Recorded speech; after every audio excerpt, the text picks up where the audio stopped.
When standing at the Makapu'u lookout, looking into Waimanalo, on your left-hand side on the Pali side, you'll see the Ko'olau Mountains, which is a basaltic shield volcano.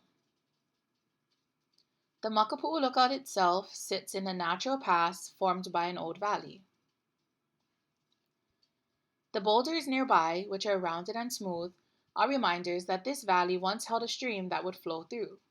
So these rocks are located right near the lookout near the parking lot. The Koko Rift is located on the mountain side of the lookout, spanning from Makapu'u, which is in Waimanalo, extending all the way to Koko Head Crater heading towards Hawaii Kai.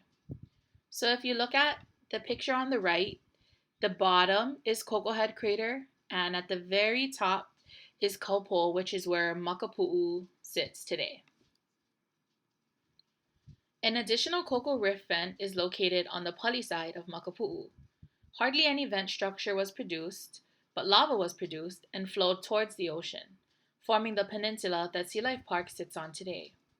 So if you look at the picture on the bottom, the red roof within that circle is Sea Life Park.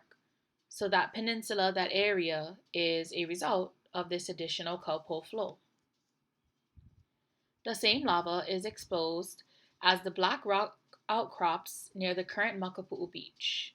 So these black rocks in the picture are the same lava that came out of the Kaupo flow.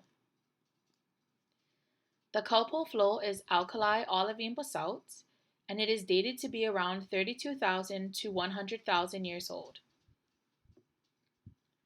Mokumanana is one of two islands that lay just offshore of the lookout. Mokumanana is also known as Rabbit Island, and it is a tuff cone.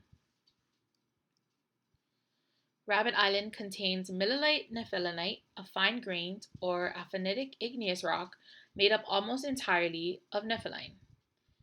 Palagonization of the fine-grained tuff has produced its light tan color. Kaohikaipu, which is the smaller island just offshore, also known as Black Island, is a remnant of a scoria cone and small lava flow. Some interesting facts that I discovered along the way of doing research for this project is that geologists found it interesting that there were such different styles of volcanism from these two locations so close to each other. Mokumanana showed strong interaction with external water, while Kaohikaipu showed none.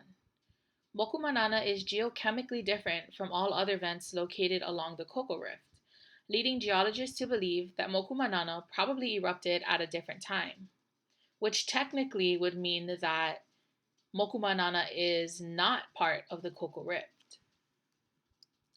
A cultural and historical fact that I thought is very significant and relevant to this project is the event of Robert Wilcox storing guns and ammunition on Mokumanana.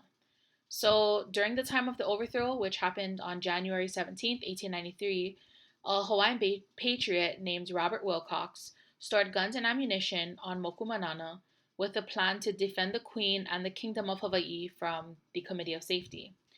Queen Liliuokalani declared no bloodshed and commanded Wilcox to stand down as she wanted to protect her people at all costs. This picture on the left is a picture of Hawaiian patriots on Manana Island. So currently today, the two islands that we spoke about earlier, Mokumanana and Kaohikaipu, are state seabird sanctuaries, meaning that both islands are kapu and protected as part of the state seabird sanctuary and may only be accessed by permit. Mahalo for listening.